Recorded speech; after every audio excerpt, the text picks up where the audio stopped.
that's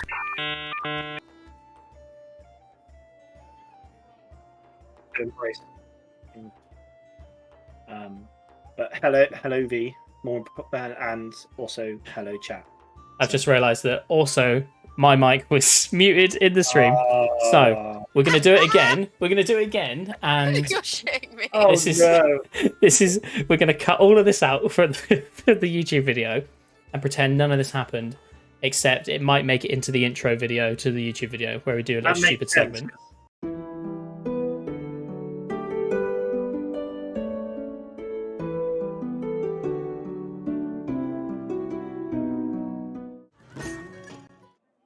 Hello, everyone. Welcome to yet another LARP podcast. I'm Mark. With me in the far corner, my co-host Matt.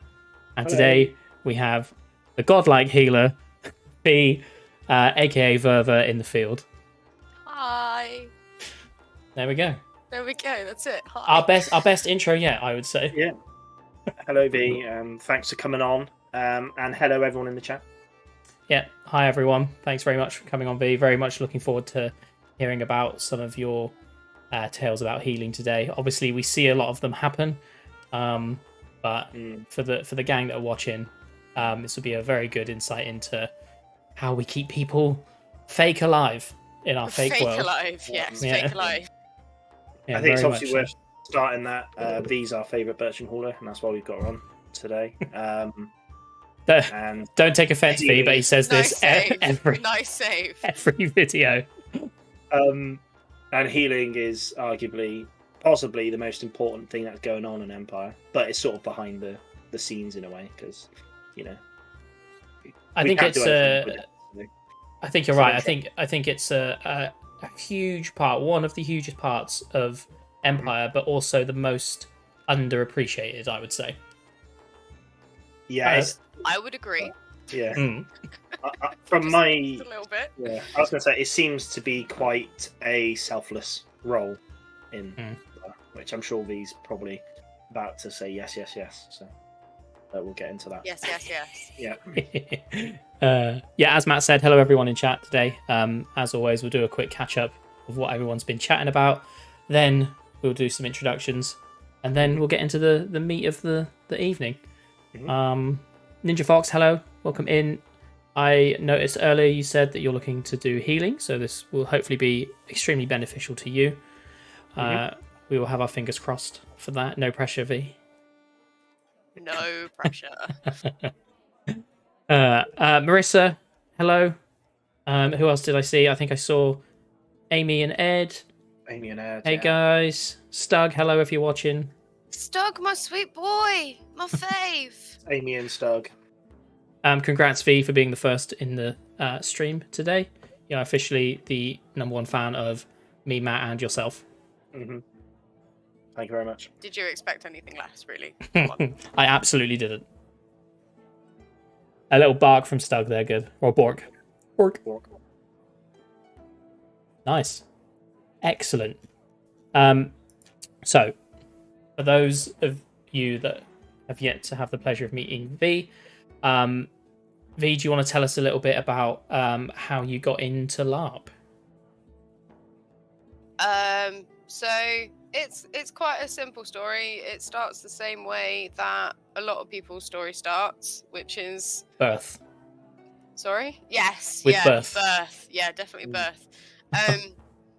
So my partner and I were at a medieval Viking reenactment day at a local castle ruins. It was a really hot bank holiday. We were sat in the shade of a big oak tree. It was very on theme, on brand. And we were waiting for the jousting to start, I think. And then my partner was like, we should watch this video. It's about this really cool thing called LARP. And I was like, okay, great. And then I watched the video, and it was pretty good. So it was one by Mark Hulmes and Hat Films. V videos. Was it Three Men Go Laughing? It might have been Three Men Go Laughing. So we watched that. I think we watched their second one as well. It was a long wait for the jousting. And then we spent 9 months getting ready and started in 2018 at the first event where we met Matt, which was pretty cool. And that's how I got into LARP. I haven't played Dungeons and Dragons or anything beforehand. It was very, very new. But I'm glad I've done it. And I think it's safe to say that you definitely played D&D since joining LARP. Oh, I love D&D. D&D's great. Yeah. We I think we've said it before on one of the other videos, but I feel like D&D is a gateway to LARP, and vice versa. LARP is a great gateway to getting into D&D. It's certainly the way round that we've both done it. V, I don't know about you, Matt, if you D&D'd before LARP, but I certainly hadn't really. I did like one D&D session before LARP. I had like my mates come around my house. It was really nice, and it happened twice, and then never happened again.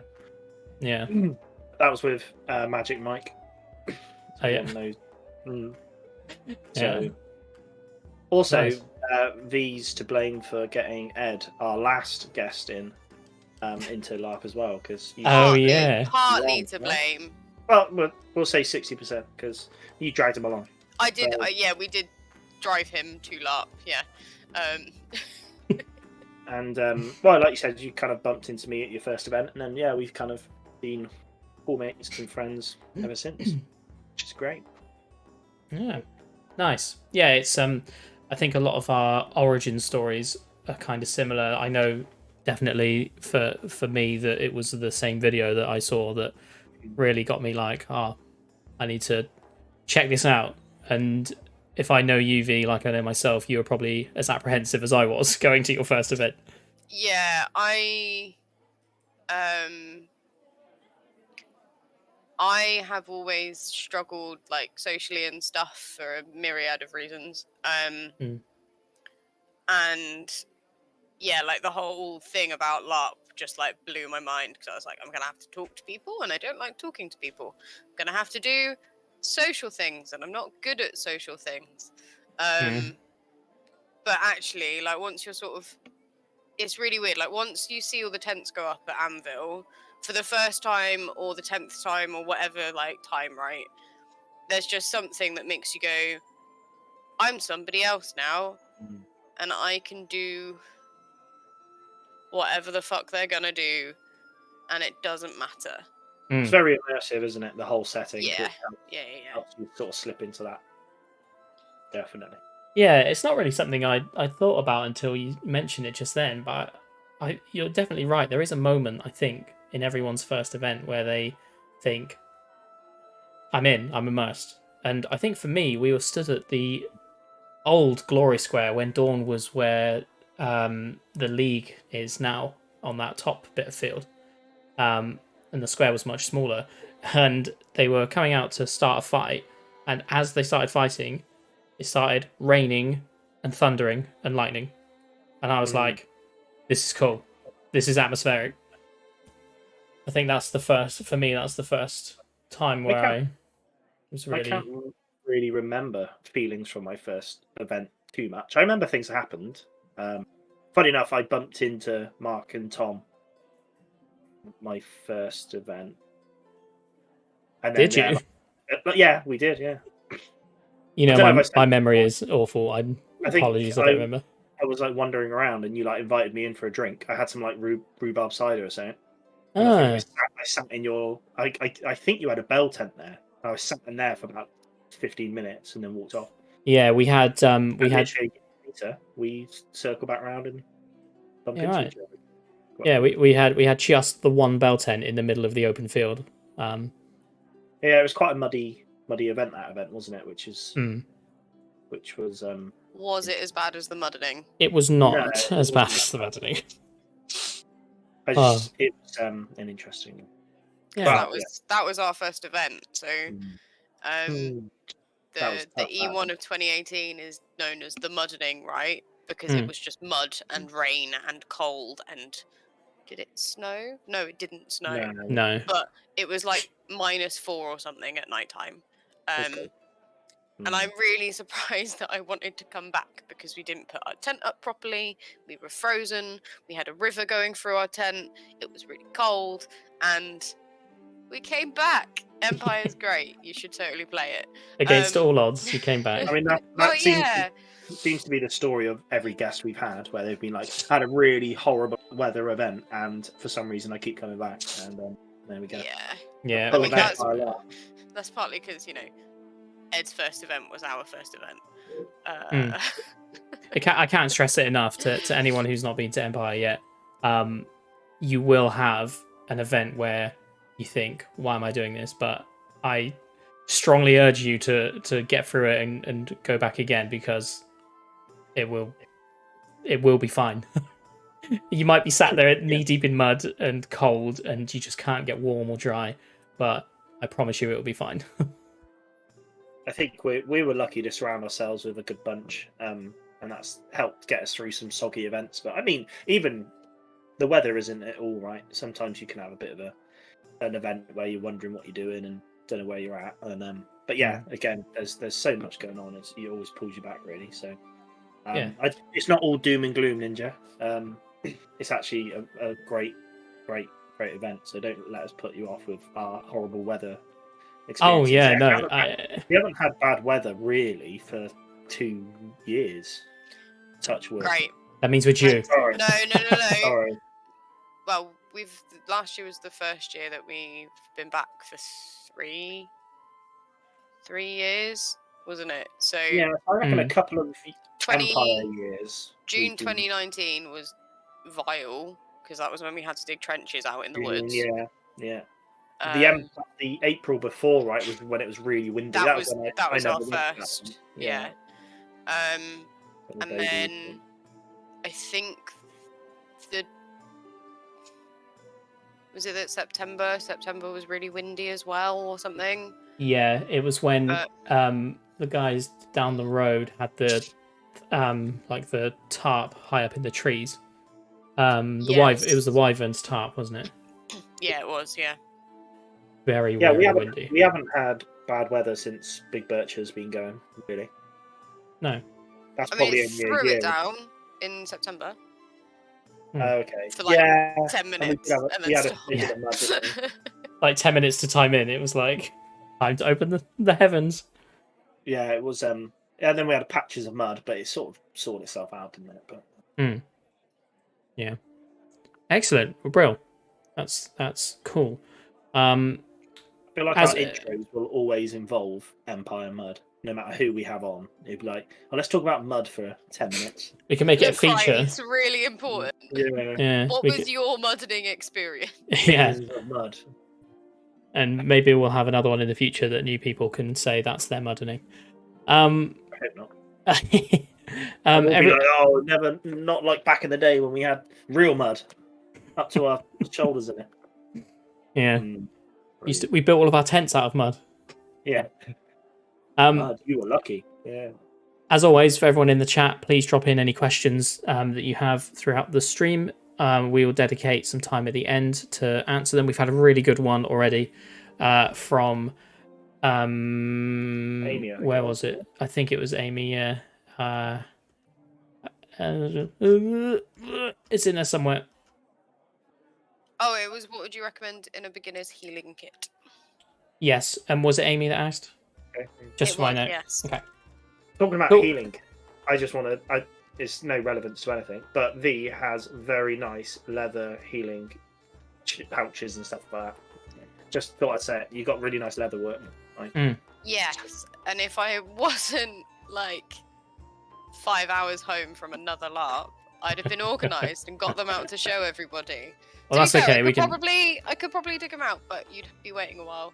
That's fine. We can talk about it at the end. Maybe Sam can make an appearance and have a dig through while we're chatting. In the background, yeah. Maybe we'll talk about. He's currently in the kitchen, so maybe not. Yeah. Okay, that's fine. We'll move on to our main topics today. I think it would be good to start with having a little discussion about what exactly healing is and what it means within the Empire setting, and then we'll look at maybe some different ways that you can heal. Like, I guess a bit of a bounce off from our combat episodes where we told you how to get killed and how to get down to 0 hits. This is how to not do that. Yeah, please don't do that on my watch. Yeah, so If that happens, it's gone horribly wrong.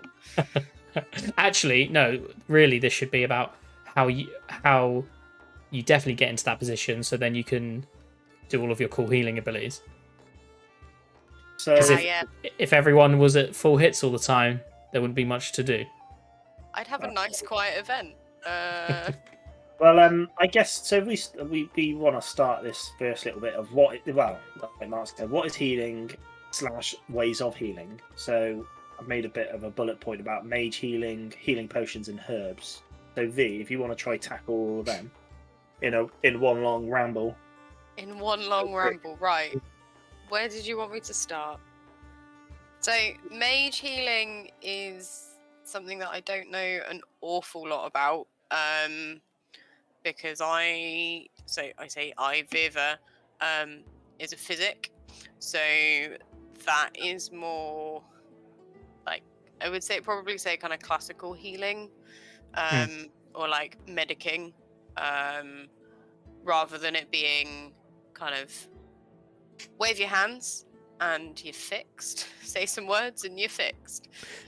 Yes, I think for mage healing, you have to actually touch with an implement or with your hands, I believe. So you use a wand or a rod or a staff if you've got a particular mage skill, which escapes me right now. I think it's just called heal. Yeah. Yeah, so the heal spell is the one that gets you back up. In terms This of like heals your hits, right? Yes. So there are specific spells for restoring limbs, restore limb, and purifying, so like getting rid of venom, and other things I think as well. Anything that disrupts the spell means it fails. I don't think it means you use the mana, but it does mean that you have to start again. But like I say, that's not really my forte at the moment. No, that's fine. That's fine. I think we'll end up covering it in a future episode when we talk about mage stuff anyway, because we do have a mage healer that we know. I think it might be worth going extremely basic with what healing is, like why we would need it. That's what. Yeah, you're right. I was gonna butt in, but didn't want to. So if I say that you're in the field, let's say we're in the field, we'll do in-field healing first. You're in the battlefield, sorry. You have taken some damage. Your friend next to you has taken all damage. They're on the floor, bleeding out. What can we do to sort the person with missing hits and the person who's bleeding out? Okay, so to do any kind of surgical healing, you have to be a chirurgeon. So that means it's a 1-point skill. It is like the super basic, but I would probably argue one of the most important skills to have on the field, because if you spend 30 seconds doing appropriate treatment, so like bandaging or what have you, you can get them back up to a hit, which means that you can get them moving again if they've got use of their limbs, or you can basically get out of trouble with it and stop them from bleeding out and dying. Kind of like a first responder. Yeah, it's kind of like a Empire paramedic, I guess. If I had my way, everybody would have this. Every Imperial would have it. It seems just like a time saver. Yeah, it seems like a really handy thing to have, especially if you're on the battlefield and you don't know any healers. Maybe you're new and you haven't met any healers yet, so it can be quite difficult to pick them out of the field when there's a lot going on. So if you know that you can pick people up, that's quite a handy thing, I think. Yeah, especially because you can't pick yourself up. So as I understand it, mage healing, you can heal yourself, so you can get yourself back up. But surgical healing, you can't do it on yourself, so you would have to have somebody get you up to then heal somebody else. If you have an injury, you get all of your hits lost, and you have an injury, then you can, a physic. So like I would be able to apply a herb to treat a particular ailment, I guess, or injury. There's varying things you can do depending on how long you spend on it. So some things you might do on the battlefield, you might just like the chirurgeon skill as a physic, you might just be like first responder kind of triage, get you up enough to get you to somewhere safe where we can actually heal this thing, whatever that might be, properly. It's not always a traumatic wound, which I know we're going to touch on a bit later. So it's not always like a big deal. Like the traumatic wounds are quite intensive. It might be as simple as somebody has taken a knee because they've been hit in the back of the leg, or their shoulder's been taken out, or something like that. Excellent. So we've got mages have the ability to heal. We've got healers that make use of herbs in the game to conduct various healing, which we'll go over in more detail shortly, I'm sure. How is there any other ways that we can heal? So there is also apothecary, which is just as it sounds. So you make potions. They are normally combinations of herbs plus other stuff, so items you can find on the field. They take, I think it's about 5 to 10 seconds of appropriate role playing of drinking the potion, to drink it or have it shoved down your neck. If you are you've lost use of both your arms or something, which I have seen happen. And there's a list of apothecary potions that you can make automatically, and then you can get extra recipes with XP points over time as well. Excellent. There is, I guess there's artisans items as well that can heal, like the blood cloak. Yes. So like the blood cloak, for example, is for physics to use it in place of a herb. So like if you've got a cleaved limb, for example, you'd be able to So like use 3 times a day you can use blood cloak? three times a day. So over the course of an event, you'd get like 9 uses out of it, which is really helpful because that's 9 herbs you don't have to use. Pretty good. Very good. So there's a lot of different ways that people can get involved in the way of helping other people stay alive, which is good. And I guess to kind of get an idea of sort of scale with how useful healing is, like battlefield healers would probably agree that they're almost non-stop. In a battle, they are non-stop when it comes to healing, because everyone... It takes like 10-15 seconds of combat to whittle yourself all the way down, in heavy combat, to whittle yourself down to no hits or 1 hit, and then you've got to go find a healer. So it's a very, very important thing to have. And it's going to be used a lot. So I think, would you say, V, that being a healer's encourages sort of RP because you're gonna get a lot of people coming up to you, or you're going to be doing a lot of it? It is hugely RP heavy. The nice thing about the way that, so I think, are we, just so I'm clear, like talking now about physics stuff, like centrally? Yeah, healing in general. Yeah. But yeah. So I think from a physic point of view, you're very much in demand, especially on the battlefield, because you're there, right? You're a resource as a player to be used, because it's a choice that you make to take that skill. The nice thing that physicking at Empire does is that the way that you heal is entirely up to you. So I have seen people do yoga. I have seen people be yelled at. Like, you will get better, your organs will rearrange themselves into the right order, you will get better, and then they're healed. Hold up. I need to hear more about the yoga healing. This is news to me. I've got a funny healing story I'll tell you in a bit. It was I think, was it my second or third event? And they were still doing it after the battle, like one of the big battles at Empire. And I was walking back to the tent, and I sort of walked past and kind of just looked at it a little bit like, what the fuck was going on? But they had somebody doing like a set of stretches, like yoga stretches, to fix. I can't remember what they said now. It was a long time ago. But I think it was to fix like a traumatic wound to do with like overstretched muscles or something. It was very strange. That's great. I think that's it's so amazingly cool. unique thing. So cool. Yeah, appropriate. Like Amy's put in the chat, right?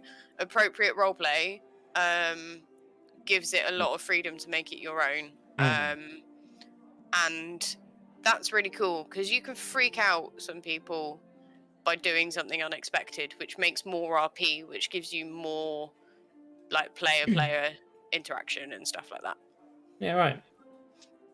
I had an interesting healing experience. I don't know if it was mage healing or not. It probably was mage by the story. But I had someone, it was basically like hypnotism. So I had to stand there and I had to hold like a bell in front of me, and they were like ringing a bell, and like it was really odd, really weird. But I'm guessing that was mage healing, maybe. That sounds very like it sounds very high guard with the bell, so it might have been Yeah, it might be. Like high guard mage healing. Yeah. That's cool. I think that sounds cool too. Yeah. I'm very much just, like, for odd. I'm for like the more unusual ways of doing things for sure. I think those are great examples. There's nothing wrong with traditional RP healing. But it's cool that people are finding having that contrast of different methods and different ways of doing it. It enhances roleplay. So. Yeah, nice.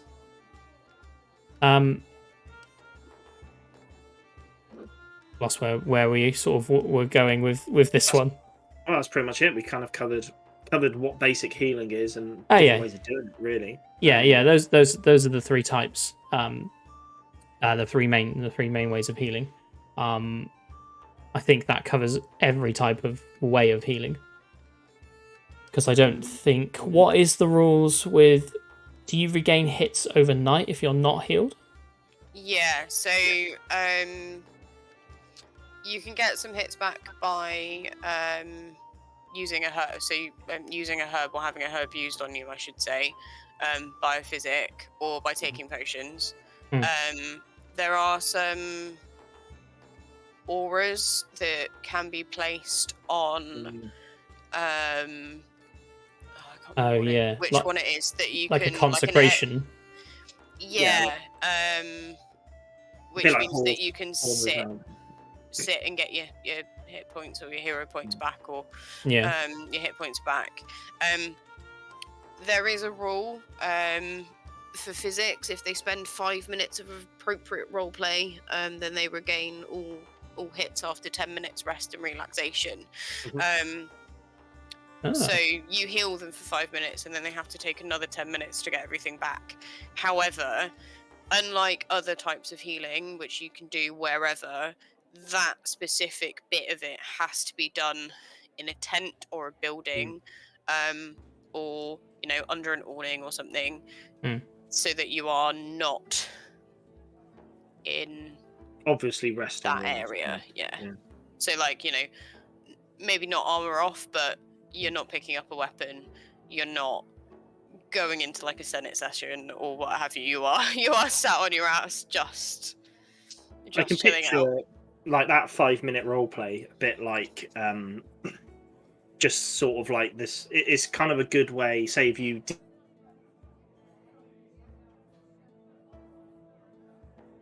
I feel like the healer, for example, would be a bit more.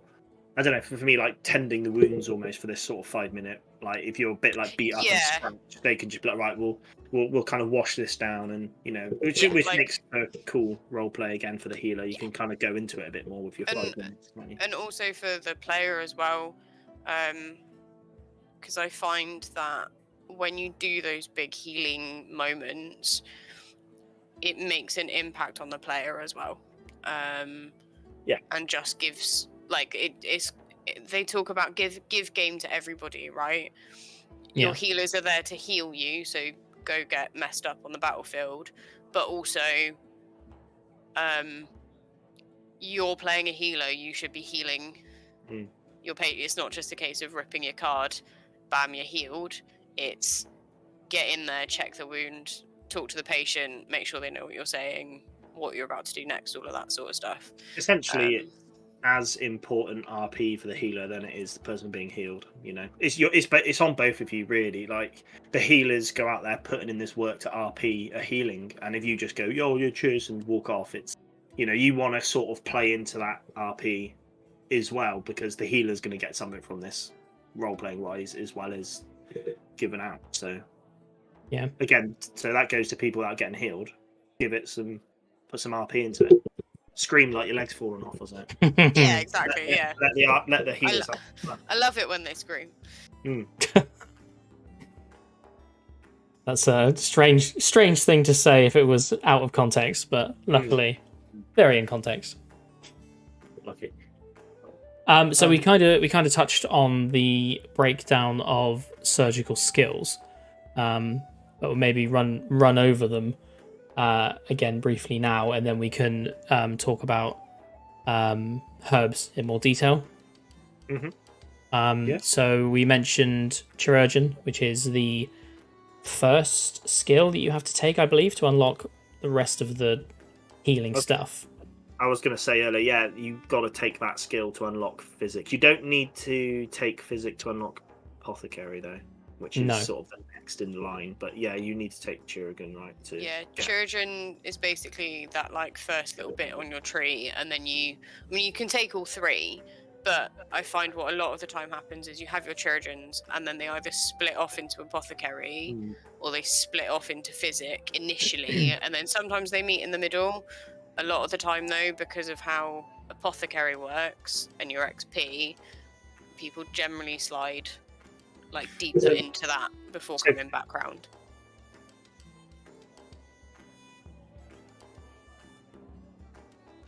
So before you know it, that's 6 XP gone, and you get 8 to start with. So yeah, if you wanted to do all 3, you've kind of used up the majority of your XP.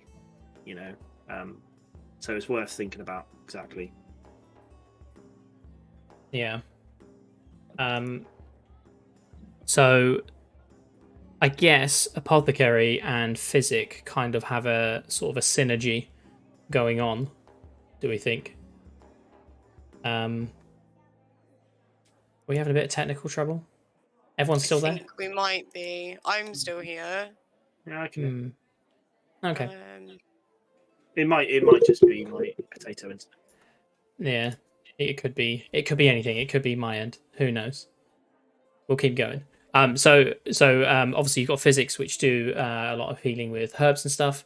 Apothecaries use herbs to create potions. So I guess the two kind of work together. Mark. Oh, hello. Is it Discord? I don't know. Maybe it's Discord. Yeah, it might be. She hates us. I'm just gonna do that and see if it helps, because I was sharing my screen. Yeah, here we go. See if that's any better. Fingers crossed. So I don't know where I got up to, but I was saying, physics using herbs and stuff to heal, apothecaries using herbs and stuff to make potions. So the two kind of have a bit of synergy. Would you say? Yes. Do you deal a lot with apothecaries? Not personally. So well, that's not true. Froze again.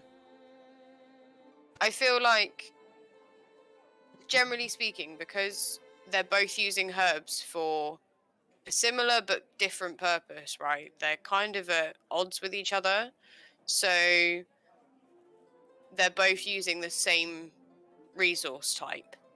And actually, I think it's one of the only resources to have that as a thing. Like, only priests can use the liao, right? Or only artisans use artisans items, artisans materials to make things. Yeah. Right? Whereas with herbs, both physics use them and apothecaries use them in different ways. So there is a little bit of competition in terms of resource. I'd probably say 8 out of 10 times your physic and apothecary will have a herb garden as their resource, so they've got automatic access. But they do work together, because if you get down to 0 hits and you've got your little potion that brings those back up,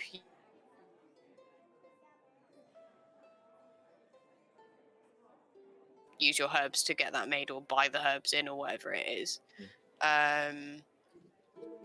So like they do give game to each other. Oh, I think we're freezing again. Together. Does that make sense? Yes.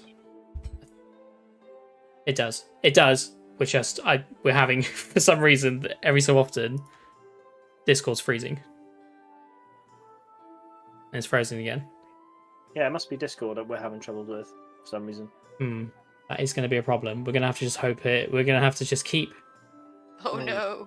keep going and hope that it sorts itself out. It's definitely Discord, because I'm just watching it every so often freeze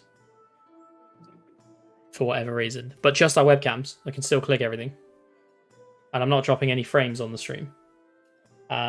Interesting. Yeah, we'll just keep an eye on it. If it does it again, we will have a brief pause, and I'll leave Discord and rejoin. We're almost on the hour, so if we can battle to 9, then we can worry under about. Yeah. Okay. So what are we going to talk? We're going to talk about some herbs in more detail now. Then? Yeah.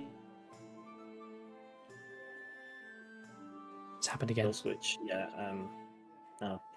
which back again. So I guess if we bump onto herbs, what are the herbs? I guess how many herbs are there, and then sort of the different perks of what these herbs do for healing.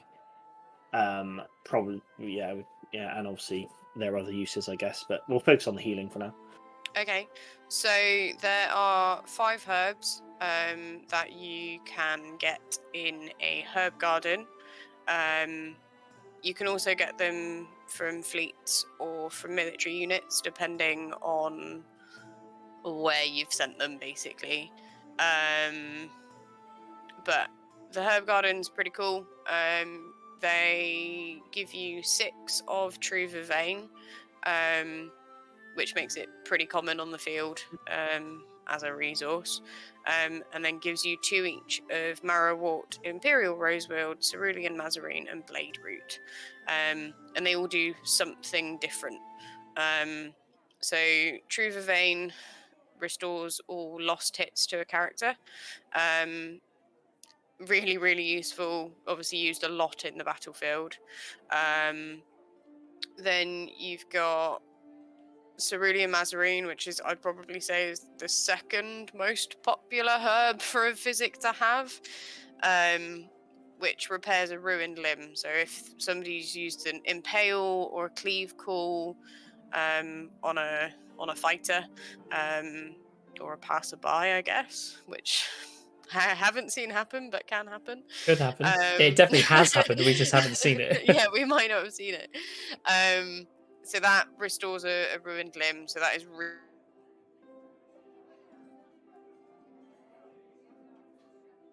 One is Marrowwort, which, generally speaking, again, sort of battlefield herb, as it allows a character to ignore the roleplay effects of a traumatic wound.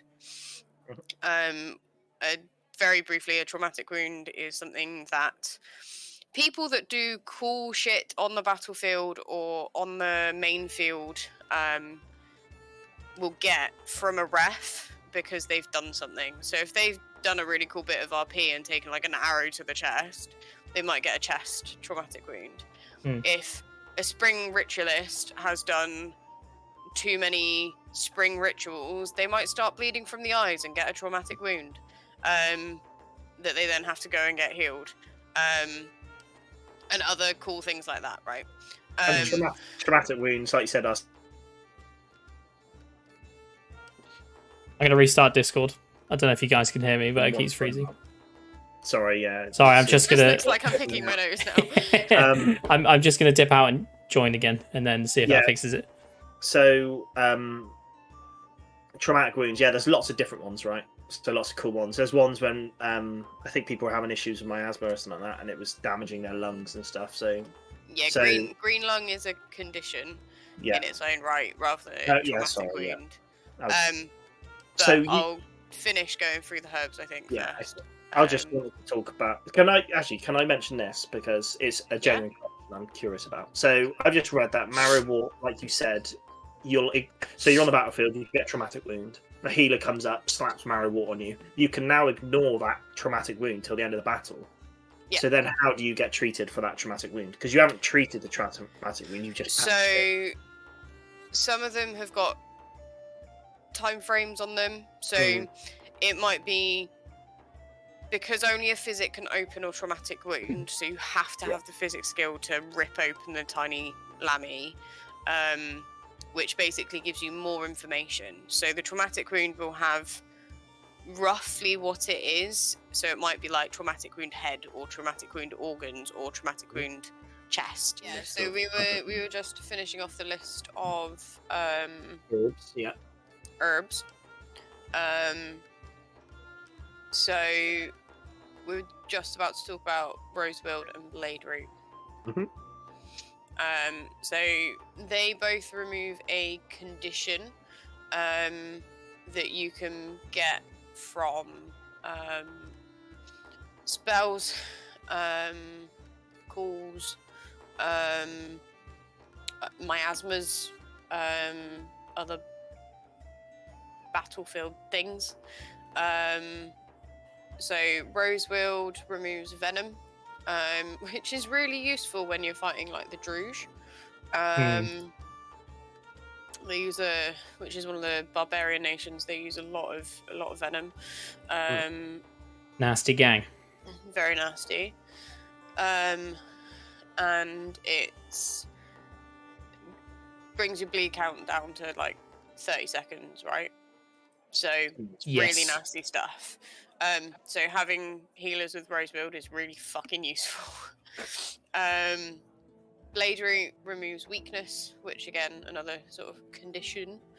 And that, I can't remember what that does.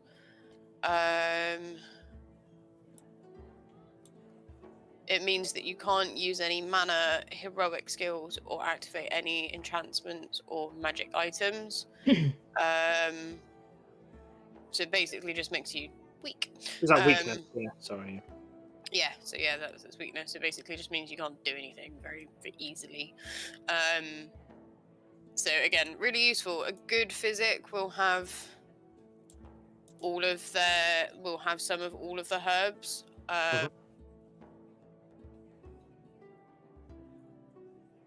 Sorry, I always recommend that if you as a physic can afford to give your friends a couple of each of them, you might actually save their life without even being present. Because it just means they can be like, tap the pocket that they've got herbs in for the physic if they've been picked up by somebody they don't know. Or that's a great point of we just assume that these physics are going to be carrying around a big bundle of herbs and healing everyone. you could argue that it's a responsibility of yourself if you're going out fighting to take some herbs with you for physics to use to heal you, Yeah, rather than assuming people are going to be giving you herbs. Yeah, I've got strong IC opinions on that, and I've got Yeah. strong OC opinions on that as well, which we might be able to touch on a bit later. I wouldn't get bogged down in that right now because I'll talk about it for hours.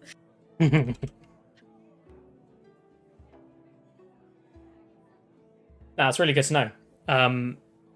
I have had very little to do with herbs in Empire in general, other than that situation where we would take a couple on just to stay alive in an emergency.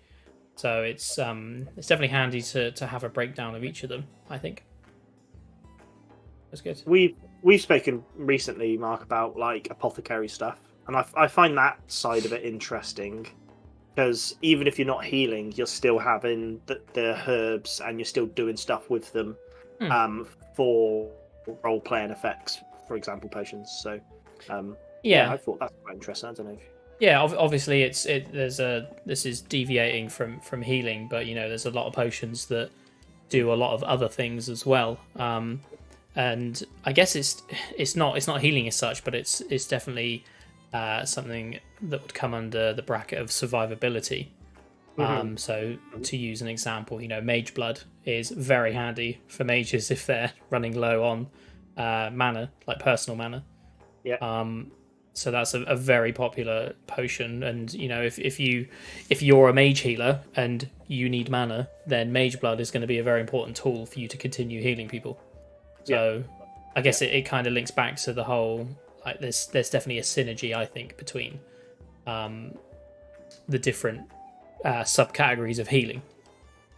You could compare, like, again, talking about sort of apothecary side of it, you could almost compare them to a bit like artisans in a way that through access or through the use of herbs in potions, you can grant these buffs that similar to like what items do, the same sort of idea. So it's an interesting one, apothecary, but slightly distracted from it's still like it still comes under the healing category of when you're making a character, for example, doesn't it? So I think it's good to talk about them. But it's, I guess, also talking about herbs. V touched on it about sort of talking about what you get in your resource. So you get your I forget what do you get 6 of again? Sorry, V. So you get 6 True Vervain, which is the one that restores hit points, and then you get 2 each of the rest of them.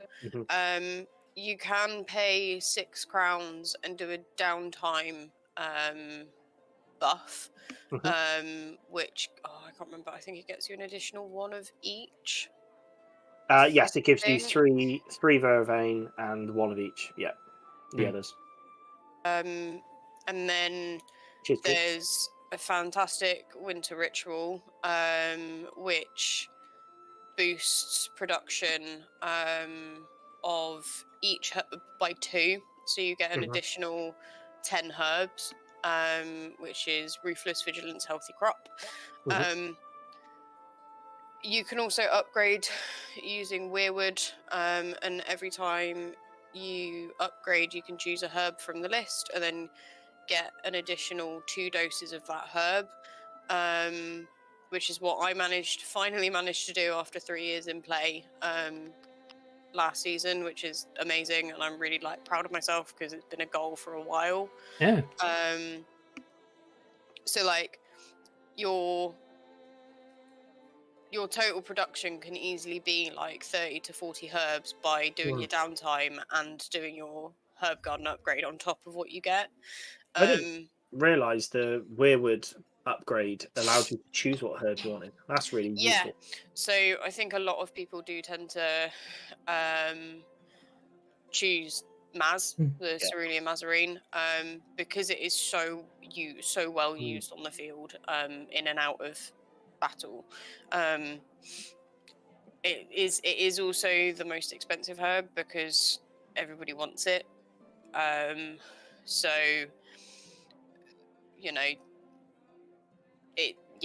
everybody wants Maz. at some point.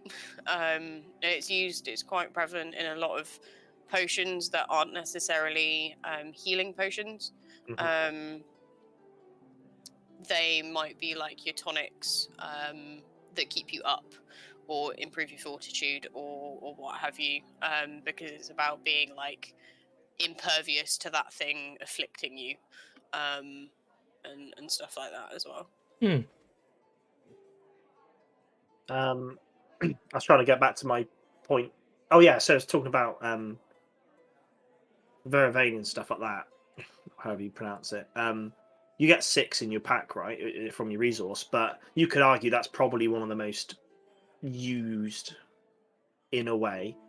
But then you again, V, you touched on it, saying how if you had a choice, or a lot of players, if they have a choice to select extra herbs, they're going to choose Cerulean Mazarine. And for example, going back to sort of like the Empire economy, like that's in demand at the moment because Cleave and Impales are so common in a way on the battlefield. Like I feel like Venom's not as common as Impales and Cleaves, right? I feel like, if they suddenly opened up 4 Druge fronts and we were fighting Druge every single battle, with what we know about the Druge, for example, like with their use of mass venoms and impacting huge numbers of players and like weakness and stuff like that, if suddenly we were doing that every like twice an event, every event, plus skirmishes, then we would want Rosewield, we would want Blade Root over Mazarine. As it stands, I think part of the reason that Vervain is so important and why we get so much of it is because that's what gets you up again. Yeah. Like, you can crawl away with a ruined limb, you can make some distance if you're venomed or weaknessed. You can't go anywhere if you're dying, like, unless somebody's picking you up, by which point you'd hope they're a physic or getting you to a physic, so it's like anything in the field, that your herb value and what is selling and what isn't selling will go up and down depending on who's fighting what and what else is going on in terms of like the apothecary market, because they might suddenly need loads of Rosewield for a particular set of antidotes or what have you. So it does vary. I think that's a kind of a good point, actually. The whole, obviously, having herbs for healing and stuff, you are exposed to an extent into the world of trading, sort of by default, because people are always going to be wanting to buy herbs or sell herbs. I think your character is a good example because you do go around buying a lot of herbs. I guess you said earlier, like having your resource, you get given in your player pack a bunch of resources, a bunch of herbs. I would possibly say you could use all of them almost in one battle, and then it's sort of on you then to get your hands on more herbs. So, and which is obviously what you do. You do a lot of trading. Now I moved away from sort of battlefield healing because it just wasn't my thing. Possibly moving back into it again because I've got a few more tricks up my sleeve, I guess, to sort of help support what I do as a physic. I thought you meant like you had some oil slick. Oh no, just extra knives. Basically, I've taken mage healer, so I've taken, because I'm already a magician for other reasons. I've taken extra spells, so I think it's restore, limb, and heal that I've taken because I had so much XP to use. So that's also the way that like your other types of healing, like you back each other up, right? Healing is very much I would argue, is an underappreciated skill set. There is a lot of expectation to, and it is how it plays out on the field, is that there is some expectation to just use your herbs because you're a good person, and like you want to heal people and make them better, which is entirely correct, yes. However, unlike artisan items, for example, or other resources, like you generally get something back from what you put in. So if your business or farm, you spend the coin that you got in your resource pack, like that's your choice to do that, but you're getting something off the other end of it, right? Which then helps you. So you either sell that thing you've bought on, or you eat it, or you get some use out of it. Your artisan materials, same thing, right? You go put them into an item that you can then sell for more money to bring it back. With healing, there isn't any of that I found. I think we slightly touched on it on the economy episode, Mark. But like we were almost saying, like everything in game you have, like these physical items. You, for example, V, you were saying like with artisan, you make it into something to sell. With businesses, you get your coin, you can go buy stuff. With fleet or whatever you're trading, essentially, all these items you have is only ever going to give you RP experience. Yes. So maybe when you're trading, you're getting another item in return. But I guess with herbs and healing, you are exchanging. You're just going to get RP back, rather than an item or something like that. And you could argue that you're going to get more RP than someone going around trading. I think it just depends what you want out of it. I think there's plenty of people that will enjoy getting RP, but then I think maybe it might be a Wintermark thing, but I'm pretty sure other nations have probably monetized in some way healing. Certainly the more mercantile nations. So I would not, from the discussions that I've had with other healers. I know there's a few league doctors that charge for their services, but they are not very popular because they charge for their services. And obviously that's my personal experience of it. There are hundreds of different experiences of healing on the battlefield and on the main field, I guess, is probably the disclaimer to put.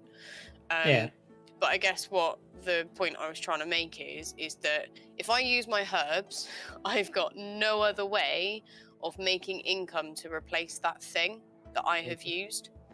So like artisans, apothecaries even, they use their herbs to make potions. They can then add on a little bit of coin, which means they can buy more herbs to make more potions. Whereas with the healing side of things, if I use that herb, I can't, that's it, it's gone. So I then have to find a way of making additional coin to then buy more herbs to keep using them as a physic. This does slightly bounce back to earlier, where you can still be a physic and still be a healer without using your herbs, for example. As long as the people you're healing are taking herbs with them for you to use. So it's not like you have to use your own herbs. No. It's just the easiest thing to do for you. That thing that I'm like, go out on the field with herbs to help your physics out, that's a very, very sort of like baby idea that is still not commonplace. I guess it's just you're of that mentality because you see it and you deal with it. But for example, if I went out onto the battlefield, I wouldn't think about taking my own herbs for people to use on me, because I'd assume there's healers out there doing it. So it's and like you've kind of coached it into virtual slightly, where you're just sure. I'll just throw herbs at you until you take them. Like you will not die today, and you will not put a poor physic in misery. So it's almost like the healers almost have to take it on themselves to try. It is like you say, like you said at the beginning, healing's very selfless, right? Like it's you do it because you want to do it. At the same time, even if I'm using herbs as my main physic thing, because I'm on the battlefield and I don't have 2 minutes to do surgery, or I don't have 5 minutes to do a full bunch of surgery. Like if I run out of herbs as a physic and I don't have anything else, like that's the stop. That's like a pause on the RP in a way, I guess. Because what you're using, your resource, you don't have any more of in that instance. I think I guess for the main takeaway for maybe the newer players that are watching this, and I know Ninja Fox is thinking about being a healer, I guess it's don't expect to make profit from being a healer, you've got to be in it for the you have to for you the have RP. to love what you're doing, and you have to be And it's potential great RP, right? Yeah, You could it's some argue. of the most intensive RP that I've been a part of. And yeah, that makes it worth it. Yeah. Sort of, I guess, in a way, like what I'm trying to say is like to elongate the game for your physics. Like that's where that's coming from, I guess. Like, yeah. B, is that your healing pouch on your right shoulder, over your right shoulder, and that's the camera? Oh, left shoulder. Try the other shoulder. That is the bag that Max made me. Ah, okay. Yeah, that's healing bag though, isn't it? No, that's my camera No, bag. Okay. I thought I found it. I thought I did your search. No, give me like 30 seconds because I know where my pouches are. Ah, okay. Brief intermission. Brief. No, what was I going to say? Yeah, so here's the thing, right? If you're going out on the field fighting, take your own herbs, and also thank your healers, because that's another. Yeah. V will probably agree, or those battlefield healers. Like sometimes you're healing someone, they let you spring up, and they're like, "Oh yeah, nice," and then they run off, and 5 minutes later or 5 seconds later, you're doing the same thing again. Like, appreciate your healers because they put in a lot of effort. They're burning up herbs that you probably haven't put money to. Yeah. Amy made a good point. Tip your healer. You know, if you're on the battlefield and you've got a spare throne in your pocket, Yeah. for more. Here's the pouches. There we go. Some cool leatherwork pouches. Again, Ninja Fox has got a question. Yeah, I've been putting the questions in a file for the end. Yeah, that's a good question. Just realised that I'm talking without putting my thing on. Oh yeah, you got pushed to talk. I can't push to talk and describe the pouch. Basically, for your herbs, you should have your own fizz wrap. So, my application of herbs is that I stuck different flavoured teas, one for each of the herbs, so I knew what it was without looking at it, into Nice. a tiny little Hessian bag. Oh, it still smells like tea. Amazing. And then I labelled them with what herb it was. And then each of the pouches has like a letter to do with what herb it is. So this is marrowwort. I've got vervain. Great idea. And I've got Maz as well here. Oh, is there a herb in there? No. Whoa. Oh, sad times. But basically, these are big enough for me to stick my fizz wrap in, so my little tea bag pouch. Yeah. And to fit like five or six herbs as well. I don't know how well you can see that. Yeah. But they all slide onto my belt. So 10 out of 10 would recommend. Great idea. Speaking And to the having Questing them- Beast. Having them sort of like having the symbols, like the name on there, you can just without thinking, you can just look and you've got the herb out rather than like flicking through. Like if anyone ever sees V's herb stack in game, it's about like that big, and imagine having to flip through that. You know, you're dead. You know, if I V also turns up don't with a carry stack, the whole you'd stack be around dead. on the battlefield because that would be silly. Yeah. That would be a big flex, though. I mean, it would, yeah, it would be very silly. So the other thing that I've just found, which I'd forgotten about, because I haven't done a lot of battlefield healing recently, or hospital healing recently, because I've been too busy buying all the herbs, is Ed made me these really cool little animal creatures, which when we were talking about how healing is unique to you, I was like, I kind of want to tell people stories or give them something to focus on while I like do surgery or what have you. So Ed made me some cool little critters to basically get people to hold. And so that's how Virva heals when she's like in the hospital or has time to do it. I say do it properly.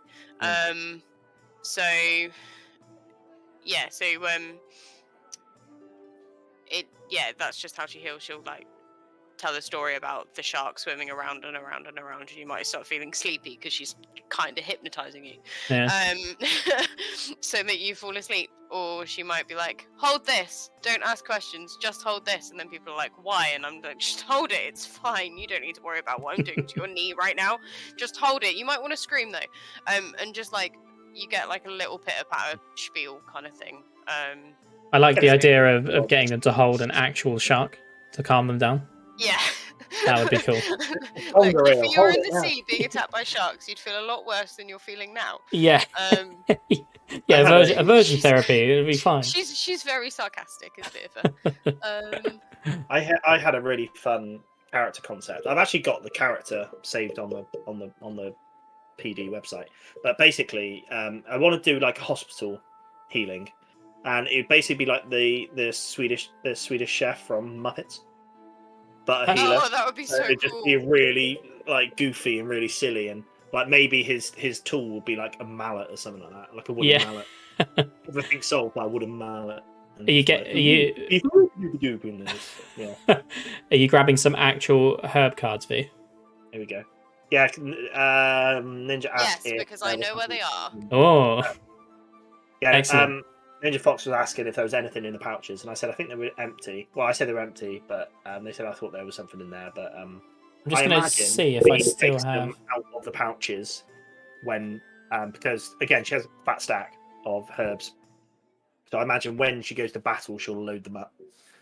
But yeah, V will go get some of that. So that's another good point. I think we've sort of covered it before, but herbs are represented by laminated cards, which you not laminated cards, but like cards, which when you use them, you rip them up and throw them away. But you are meant to have a phys rep, so a physical representative of. So that's where V's got like a really good idea of having these sort of little bags with tea in there, so you can kind of use them to represent the herbs. Some people have like bottles or physical plants or X plants that are no longer growing, but yeah, and then that kind of so you can kind of get these herbs down or whatever, throw them on someone, and then rip the card up and go, yeah, I've done it. So that's these herbs. This is my stack, and I'd say that's the smallest I've seen it in a long time, actually. Yeah, it's slacking at the moment. Must be told. Yeah. So this is a True Vervain card, Empire official. Let's see if we can just make you bigger on screen. So if anyone wants to screenshot now and print your own. No, Matt. Fuck's sake. So it's got the herb, and then it's got all the instructions about how to use it. And each herb got a different colour, little. Yeah, they've each got. So green is vervain, blue is mazarine, white is marrowwort, red is roseweed. I guess at a quick glance, it could help. Yeah, that is what it's designed to do. And then blade root is black. Yeah, so that's what the cards look like. They're super easy to handle. You are responsible for your own phys reps. So, like my little bags, for example, that's my phys rep for my herbs. They do have descriptions on the wiki, but like all things, it's all aspirational. So if you want to mix it up a little bit, I don't personally see the harm in that.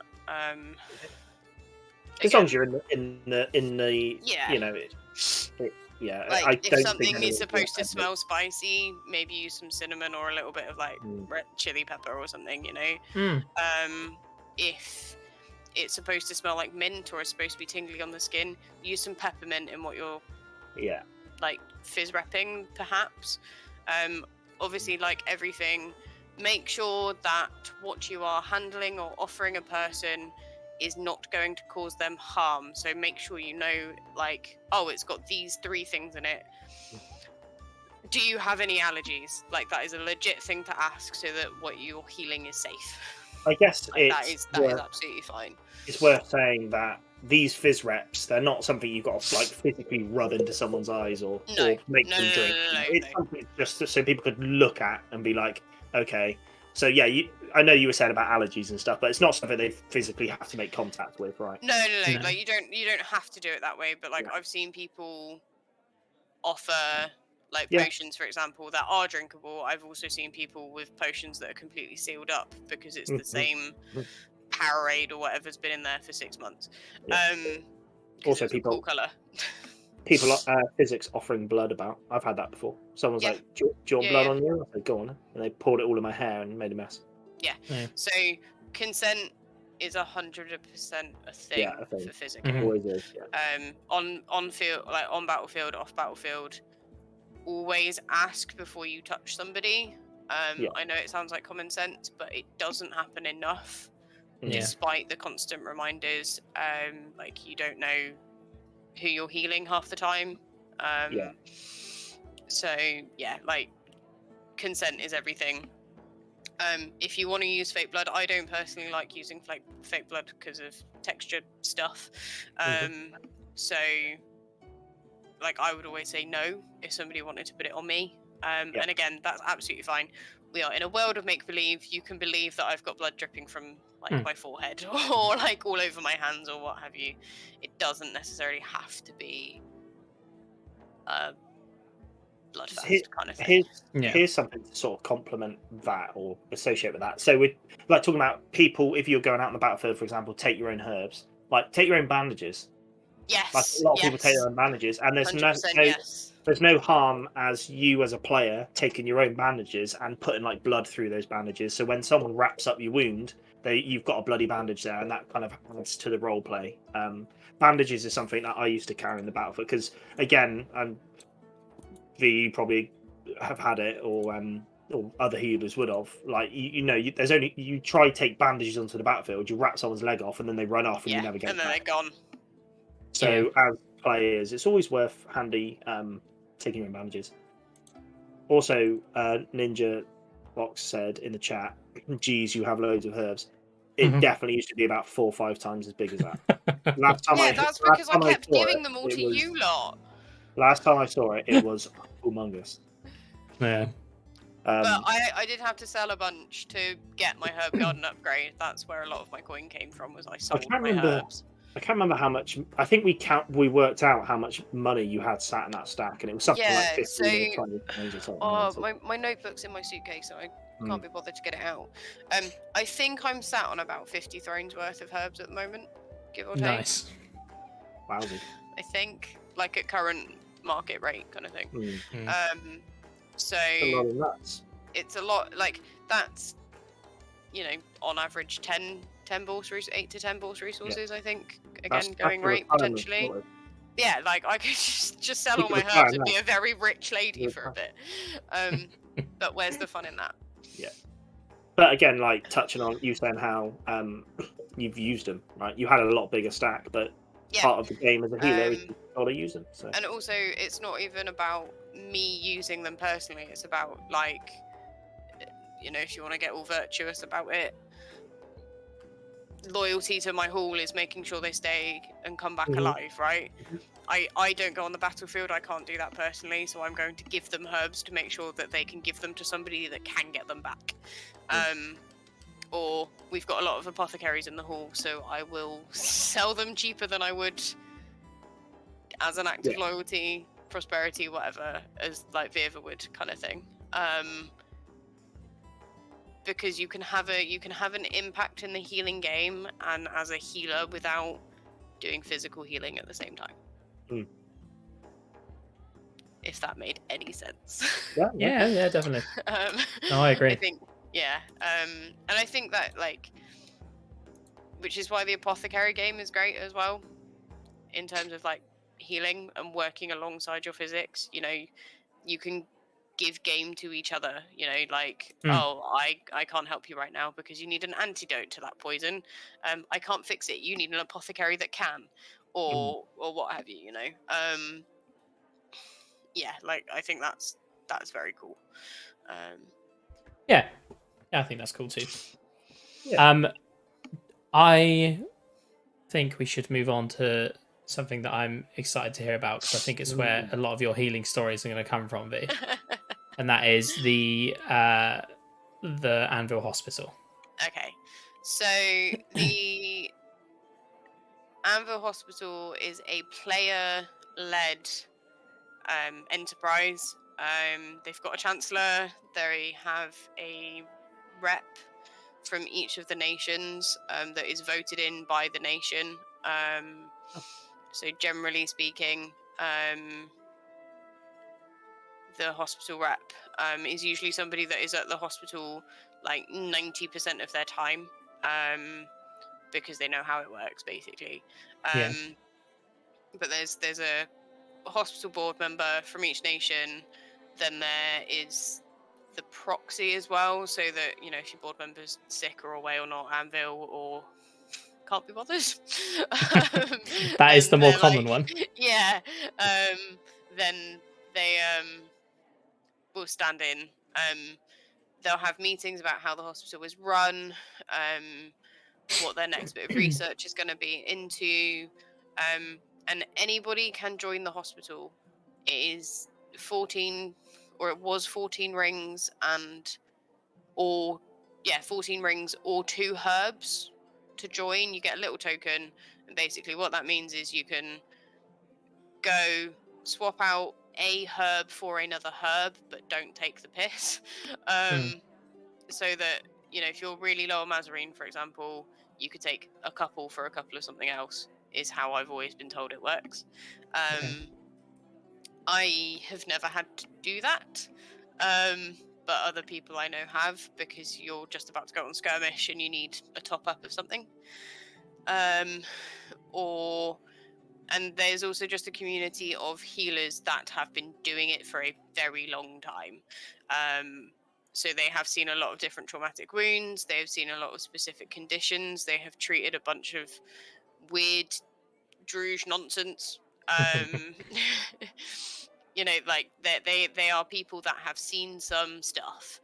Yeah.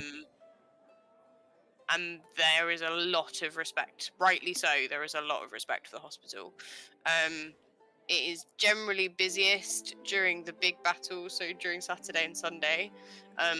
But there is normally somebody there from like time in until time out, apart from like overnight, because everybody sleeps.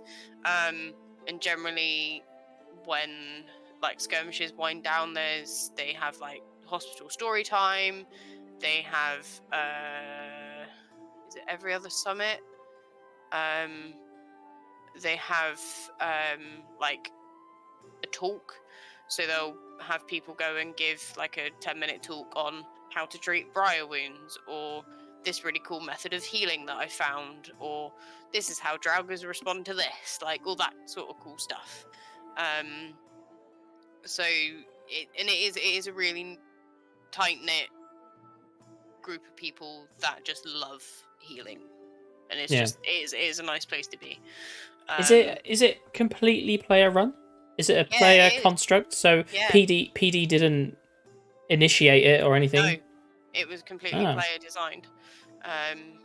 So yeah, which is insane. Like, and again, I've got a lot of respect for the hospital, and how it runs and things. So during the big battles, there is a lot more that goes into the organization of the setup.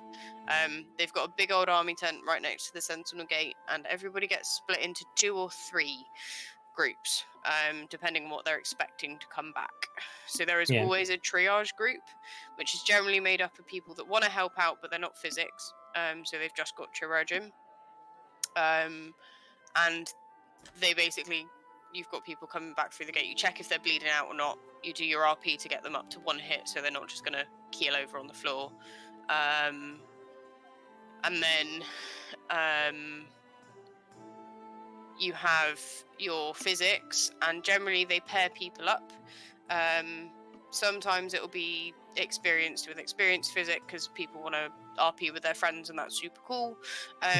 A lot more of the time, though, what they'll try and do is they will pair up a new physic with an old hand, or somebody who has at least been at the hospital sort of 3 or 4 seasons, so that they're not just dealing with, because some of the traumatics are crazy, like crazy. They're magical based, they're spiritually based, they're physically based. So having that sort of, and it's also somebody else to bounce off of, because you can be like, oh, it's new baby physic time. I'm just going to hold your hand because I don't know what to do in this situation. You look like you need that. Or it'll be, oh, you can knock out this guy because he doesn't want to be awake for this procedure because we're doing brain surgery or whatever it is. Like that happened to me my second time in the hospital. I was told to knock a guy out because the orc was going to do brain surgery now. And I was like, what is going on? But again, big RP moment, like lots of trust. Ended up working with it was Red Hand Gazar. I think I know. Yeah. Yeah. I think we've met them a couple of times at various player events and stuff. Were they at Mitwald? Yes, they were. Yes. Hmm. So, like, if I had been a baby physic, well, I was a baby physic. I was just like, what is going on? But your experienced physics just kind of not take over, but they do just kind of go, this is how we do stuff. This is what you're going to do next, kind of thing. Great way to learn the ropes, almost. Yeah, it's definitely the sort of place that I would always recommend starting off at, because there is a whole hive of information and brains and knowledge, and they are so willing to teach people, to the point that they run a new player like pre-time in session. It's generally about 4 o'clock, 5 o'clock in the afternoon to coincide with the end of the new player skirmish. To help teach people about traumatic wounds and healing and what to expect from like a hospital situation. Nice. And where is the hospital? So the hospital is so as you look at the field, it is opposite High Guard. You did say it so was as right next to the Sentinel Gate. So it is to the right of the Sentinel Gate, opposite the War Scout tent, kind of on the back of the Brass Coast camp as it stands at the moment on the main field. People generally get to it through High Guard. I think I believe, like if you off were the new main to, road. if you were new to Anvil, the Sentinel Gate's easy to find and it's right next to it. So if you say to anybody on the field, I'm looking for the hospital, they will be able to point you in the right direction at least. Yes. Essentially, if you go up the main strip behind the traders, you'll hit the Sentinel Gate and the hospital will be there. It's right there, yeah. Easy to find, yeah. I just wanted to talk about how V was sort of talking about sort of hospital stuff and like being in a triage group. Now it's hard to sort of imagine triage being like real world triage, but from like my experience of it like very much is. Like I think a few times I've had it where you've had a battle that's had quite heavy casualties, and you've got like this big army tent that's set up as a hospital, right? So you've got all your beds in there, like or benches or something like that, where people can lie down. But then I think they just had tarpaulins all like out the front of this tent with literally just bodies everywhere, or people just led out. Like so, it was literally like war triage of just everyone, and it was well, I guess maybe how a war like field hospital would work. You're short of staff, you've got loads of everyone's like like I said, you're assessing what's what and just patching people up until teams can get in, and it was cool, really cool. And that's why Chirurgeon is one of those skills that I feel like everybody should have it, because it's just so useful. And like having that, the way that they've got it set up, it has taken years of practice and skill really to run it the way that they run it, to keep it moving smoothly. For me now as a physic, I have moved away from the hospital, not because of the environment, it's more that I now know like I feel like I know enough to not need to be there all the time, if that makes sense. And that also means that like you're opening up game in a way for other physics to go into the hospital to be there to learn how to do all the cool stuff, right? So I also would like more healing RP in the general field as well. Like we've had a few hall members kind of skip the hospital when they've come back. They've been like, I'm fine. And then I've had yells from like, I've been in Dawn enjoying a nice sit down and a cup of like a good old relaxing time. And then there's like screams of Viva from across the woods. And it's a full pelt sprint for like a pair of dislocations. Just like, thanks, Bear. A pair of dislocations. Have you ever found yourself in the hospital, Matt, as a patient? I don't think. No, I don't. I think I've only ever had battlefield healing. I don't think I've been in the hospital. No, if I have, it might have been my like second event. I can't honestly remember though. But I don't think I have. No, I don't think I have. I've been treated once to a little trip to the hospital, and that was an arrow through the thigh on a skirmish. An arrow to the knee. Yeah, and that was cool because the physic that healed me had a little arrowhead fizz rep. And you sort of like dug it out of my leg and was like, there we go, got it out. I've snapped off the shaft, and now we're gonna pull out the rest of it. Yeah, it was a good. I think it's a fun experience, and I think that the main thing for me with having healing involved in the setting in general is it just adds that extra layer of immersion that I think is really good. I've been to the real world hospital tent at an event when I got poked in the eye by a stick. That's about as close as I've ever got to a hospital tent. Yeah. Had to go to the first aiders, and they were like, yeah, you got to go to hospital now and just get it looked at. And it was like Saturday afternoon, and I was like, no. So instead of Anduin's kneecaps, it could have been Saren's eyeball. I reckon that was 4 years ago, and I still have an issue with that eye, which is maybe I should have just listened to him. The stick's not still in there then? No, I don't think so. Yeah, I remember I couldn't drive home on the Sunday. It was horrible. I had to stop like every 40 minutes. Oh yeah. I don't remember that. Was that I've before? forgotten about that. Was that before we merged? One of the first would. Yeah, I think that was that the when 2018 was that like the autumn 2018? Was that September 2018? I think. Can't remember now. It was a long time ago. It was a long time ago. Yeah. Poked my eye on a tree. We've known each other for so long. But yes, that's as close as I've got to the hospital. Yeah. Excellent. What's the most fun traumatic wound that you've had, V? Have you had any in particular to treat? Most of mine have been, I say, pretty straightforward crush wounds. Okay. So like I've had dislocations. I've had a couple of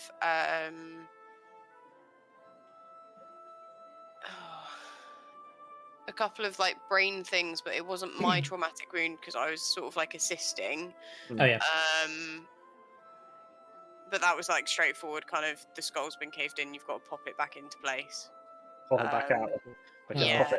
Had another cool chest surgery one, which again I was sort of more assisting rather than doing like entirely myself. But again, it's all about teamwork in the hospital. So we had to. His ribs have been crushed in because he'd been cleaved in the chest. Mm. And then his heart was not beating correctly, so somebody had to like put their hands in his chest and like. Oh my god! What was he doing? Like the EastEnders theme? Yeah, like kind of like wiggle it around to sort of sit it back in the right place. Oh. Friends have had like, which I think is probably the weirdest one that I've had. I've had a punctured lung that I've had to reinflate and stitch in place and stuff. And then during the training session that I went to, the like pre-event like new player session. One of them was really cool. What was it? I've done 2. One of them, you had to get them to read something because they were just away with the fairies, which incidentally, now I realise this was the first time I ever met Kitty. Oh, right. From LARP. It was like the first time I ever met her, looking back. And I had to... She'd had like a brain injury because she'd been like smacked in the head by an arrow, and was like... I had to make her read some writing for her brain to sort of reassert itself the way that it should do. And then I had one where the organs had listed themselves alphabetically on the inside, so you had to put them back in the right order. That's cool. And then another one where brilliant. the ref team, they speak to like for some of them they speak to real world medics and stuff to make sure some of it is accurate. So like your organs, the like which organs one. yeah, like what order would you put them in alphabetically? Kind A of real thing. world organ. A bladder on top of your brain. Yeah, exactly that. That's great. And then one where there was writing on the organs, and it was making the guy feel really itchy inside, so you had to write down the words. It's kind of creepy. Yeah, it was really weird. That was quite creepy. But you had to write the words down, and then the second the words were written down and like burned, they were gone, and the itching stopped. So sometimes it's very specific about how you treat them. Other times it's not very specific. So it's a little bit more freeform. I love the inclusion of traumatic wounds. I think it's a great little thing. I didn't know. Bees in the Bones is a very popular one. Random one. Yeah. Bees in the Bones is the one that it's my go-to. Even I've never seen it, never had it, never known anyone have it. But Bees in the Bones for me is pinnacle traumatic wound. Bees. Right. Bees. Oh. Oh, and off she goes. She's had enough. Whilst we wait for V, I guess we've got a load of questions we're going to answer. V's going to answer. Yes. Hopefully. There she is. She's back. Just bringing her back now. So do we want to? Hello, V. Welcome back. I'm back. Yay. Did you miss me? Yeah. You were like, anyway, see you. Bye. I'm done. No. So I guess, do we want to rattle through the stream's questions? We got a nice little chunk of question time, and then yeah. Let me scroll back down to the start. Actually, I've got them written down here. Yeah, so Ninja Fox asked where the hospital was, which we covered at the time. So just on the right of the Sentinel Gate, just to reaffirm. We had a question from Amy at the start of the stream. Recommended starter kit for a newbie healer. Running shoes. Yeah. I think that this might not be the most helpful of answers. It entirely depends on how you want to do healing. So if you want to go down the surgical route, then I would recommend getting clay tools. So like I'd probably say like wooden or vinyl rather than there are a few people that use metal tools. Yeah. They're not particularly safe. Some of the implements can actually be really sharp. So they're not safe for use on the battlefield. I would recommend using like wooden ones because they are less hurty. And you're less likely to accidentally hurt yourself as well when you're using them. I would also recommend your own fizz reps, so for your herbs, obviously, which you'd need. Bandages are a must. Super cheap, super easy to make. Just rip up some bed sheets, like old bed sheets. Voila, cheap bandages. Because you are unlikely to get them back as well. So I wouldn't spend the money on like brand new bandages. I would just make some. You can get cool things like your arrowheads and stuff, or fake skin with like pulses and stuff. But I would, that's maybe not new healer stuff. I'd probably say see if That's you a bit like of the healing experience, game, isn't it? Yeah. and then invest in it. Bandages, a little healing kit. I guess you could say with the healing kit, you can use sort of LARP safe stuff like foam. So you could use foam Probably more stuff, expensive, but you could do. which is totally legit. It also depends on a good Foam's bag, a good solid Mm. bag, pen and paper. Fake needle and thread is quite a useful one again if you're sort of going more classic surgery. Oh, yeah. Amy mentioned she has a giant needle that she hasn't used yet. Oh yeah, crack that out, mate. Just check they don't have a needle phobia. Yes, yeah, do check that. Try Separate, the needle. like a herb pouch for your main stash of herbs, but then like a battle pouch or an outside of camp pouch, so that you're not just carrying everything around all the time. Yeah. There was something really useful that I was going to say, and I've just forgotten what it was. New healer's healing kit. Bandages? Did you say bandages? Bandages, bandages, pen and paper, surgical tools. Maybe a bit of With fake blood for the people that do want Fake it. blood if you want fake want it? blood. Some people love seeing their armor absolutely smothered in it. New healer's healing kit. Go to the new healer's session at the hospital. Really helpful for understanding how traumatic wounds work. Yes. So another question along the similar vein from Ninja Fox is, where can I find details of the hospital's intro session on the Friday? I did answer that in chat. Yeah, but we'll if we go over it for the video as well. No, never. So it is generally between sort of 3 and 4 o'clock on Friday afternoon. They like to join it up with the new player skirmish. So new players who have been out on the battlefield on their new skirmish come back with some traumatic wounds.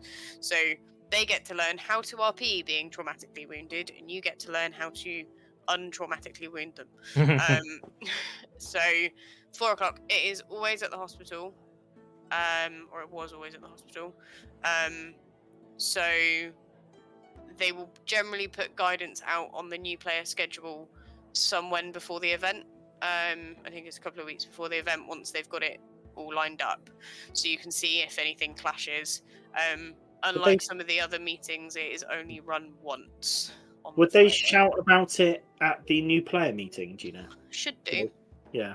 So the new player meeting being a thing, yeah, if you went to that, then or they might have somebody who knows there, for example.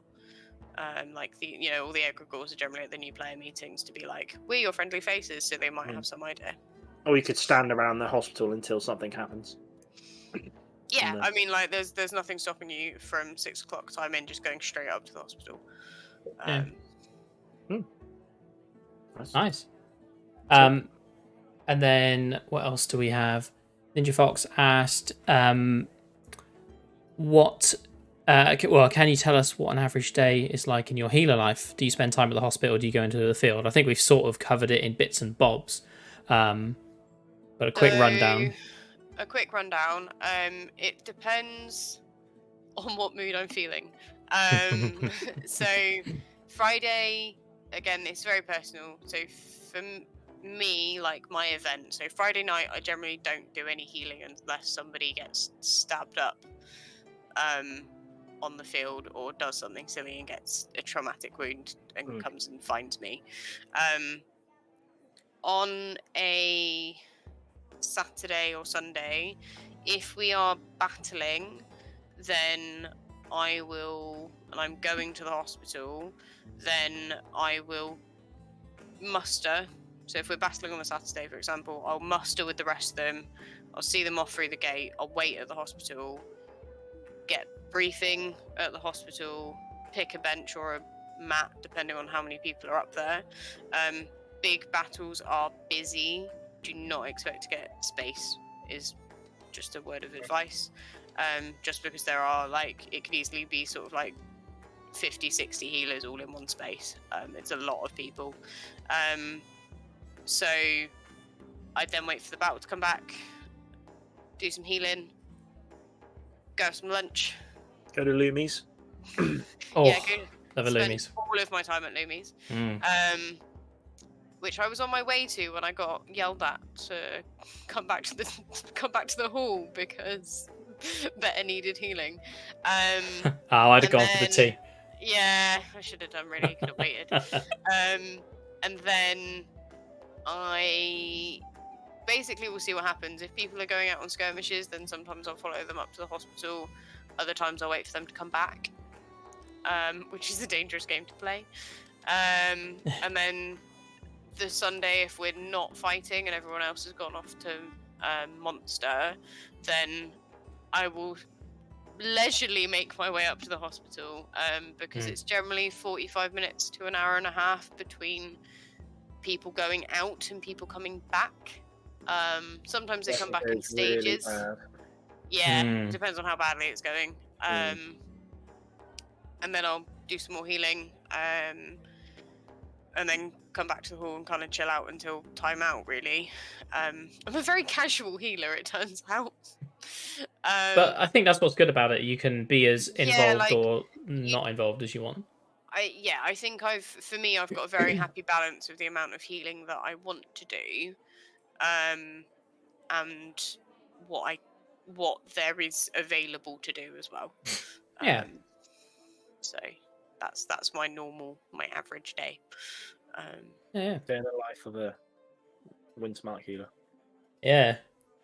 And then another one from Ninja. For a new character, does it make sense to put all 8 skill points into Chirurgeon, Physic, Apothecary, and 2 recipes?